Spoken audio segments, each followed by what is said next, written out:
जय हिंद मित्रांनो, आपल्या यूट्यूब चॅनलवर मी सर्वांचं मनापासून स्वागत करत आहे। आजच्या व्हिडिओच्या माध्यमातून आपण पवित्र पोर्टल मार्फत चालू असलेल्या शिक्षक भरती संदर्भामध्ये जे काही पसंतीक्रमची प्रक्रिया आहे त्याला पुन्हा एकदा मुदतवाढ देण्यात आलेली आहे।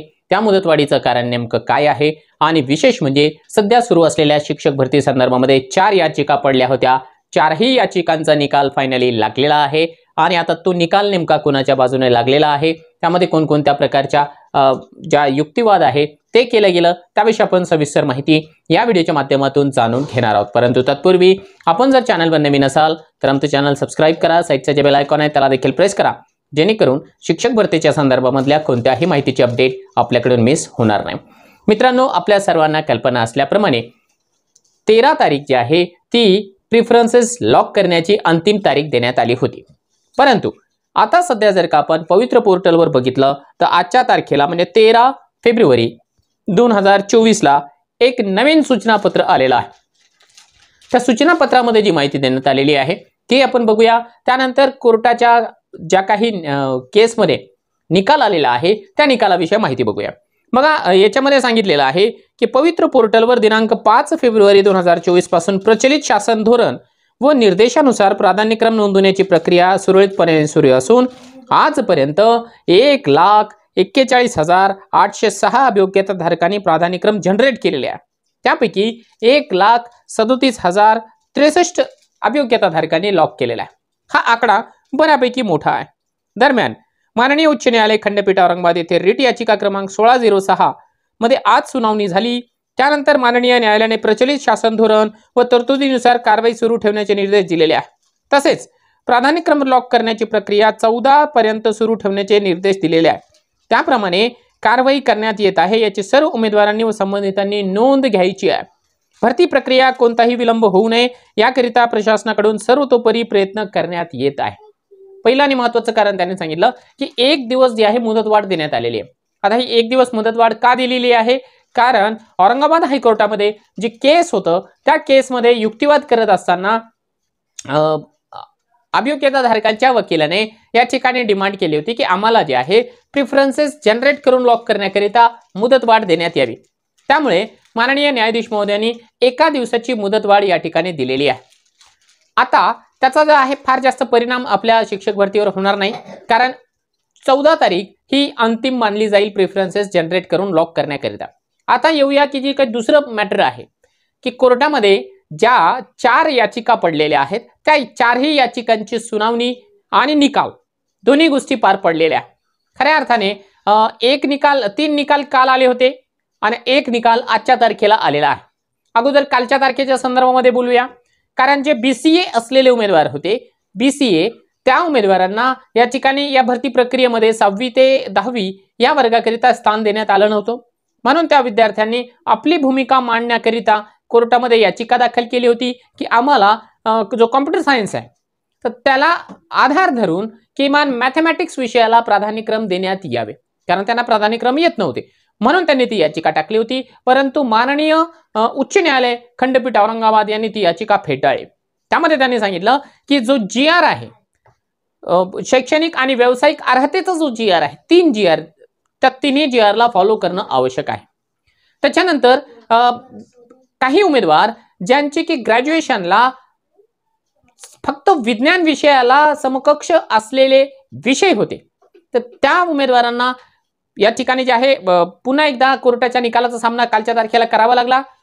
त्यांचं मत असं आलेलं आहे की आम्हाला फक्त विज्ञान विषयाचे प्राधान्यक्रम न देता आम्हाला सायन्स मॅथ या दोन्ही विषयाचे प्राधान्यक्रम देण्यात यावे। समथिंग आय थिंक मायक्रोबायोलॉजीचा तो प्रकरण आहे।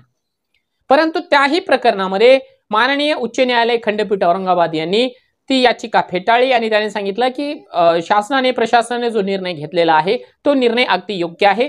तुम्ही लोक फक्त आणि फक्त या ठिकाणी विज्ञान या इंडिव्हिज्युअल सब्जेक्टसाठी पात्र आहे। ती देखील याचिकाने डिस्पोज झाल्याची माहिती आपल्याला मिळालेली आहे। इव्हन आम्ही त्याची कॉपी आपल्या टेलिग्रामच्या चॅनलला देखील दिली होती। आता येऊया जी अंतिम केस होती, अतिशय महत्त्वाची केस होती। त्या केसमध्ये सेमी इंग्रजी माध्यमाला या ठिकाणी प्राधान्य न देता किंवा सेमी इंग्लिशचे ज्या काही शाळा आहेत त्या शाळांवर मराठी माध्यमाचे उमेदवार पात्र व्हायला पाहिजे, अशा प्रकारची ती याचिका होती। त्या याचिकेमध्ये परवाच्या दिवशी अंतरिम निकाल आला होता. अंतरिम निकाल हा याचिकाकर्त्यांच्या बाजूला आला होता.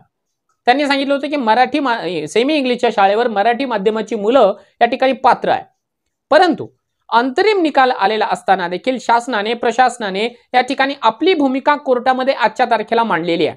खऱ्या अर्थाने त्या ठिकाणी युक्तिवाद असा होता की माननीय उच्च न्यायालयाने शासनाची बाजू किंवा आयुक्त महोदयांची बाजू ऐकून न घेता वन साइडेड डिसिजन, जरी तो इंटरिम ऑर्डर असेल तरी वन साइडेड डिसिजन दिलेला आहे. त्यामुळे आयुक्त महोदयांना किंवा त्यांच्या वकिलांना आपली बाजू मांडण्याची संधी त्या ठिकाणी देण्यात यावी अशी स्पेशल अपील करण्यात आली. आणि त्या स्पेशल अपील नंतर आज जे आहे कोर्टानं सुनावणी घेतली.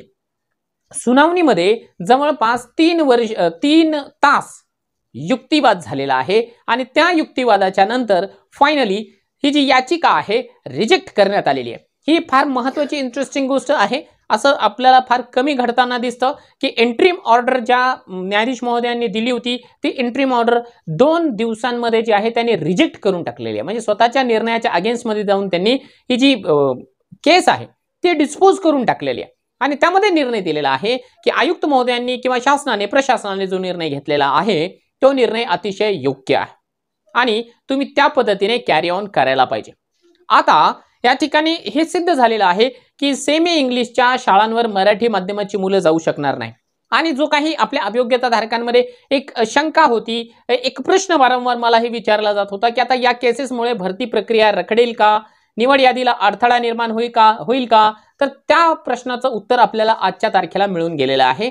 कारण जर का याचिका डिस्पोज झालेल्या असतील तर साहजिक आहे आपण सांगू शकतो की आता भरती प्रक्रियेमधला कोणताही अडथळा या ठिकाणी शिल्लक राहिलेला नाही.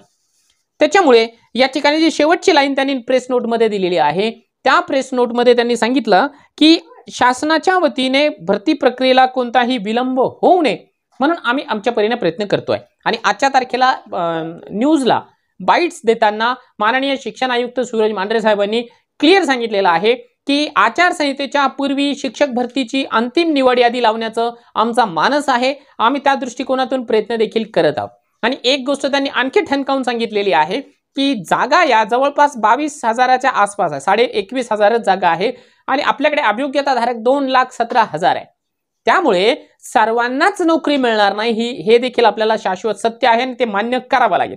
जे टॉपचे 21,500 अभियोग्यता धारक असतील त्यांनाच ती जॉब मिळणार आहे. त्यामुळे त्या मागण्या किंवा ज्या मागण्यांना मूळच नाहीये त्या मागण्या अभियोग्यता धारकांनी करू नये असं आवाहन देखील या ठिकाणी शिक्षण आयुक्त यांच्या वतीने करण्यात आलेलं आहे. आता एकंदरीत आपण असं सांगू शकतो की शिक्षक भरतीचा मार्ग आता मोकळा झालेला आहे. आता जी आहे 14 तारीख ही अंतिम असेल आणि त्याच्यानंतर आयुक्त कार्यालयाच्या वतीने सर्वतोपरी प्रयत्न केले जातील की आचारसंहितेच्या पूर्वी निवड यादी लागावी. आपला या संपूर्ण घटनाक्रमाबद्दल जे काही प्रतिक्रिया आहे तुम्हा लोकांची की जे घडलं ते चांगलं झालेलं आहे किंवा त्याच्या बाबतीमध्ये देखील तुमची मतांतरे आहेत त्याविषयी तुमची ती जी मतं आहे निश्चितपणाने या व्हिडिओच्या कमेंट बॉक्समध्ये कमेंट करा.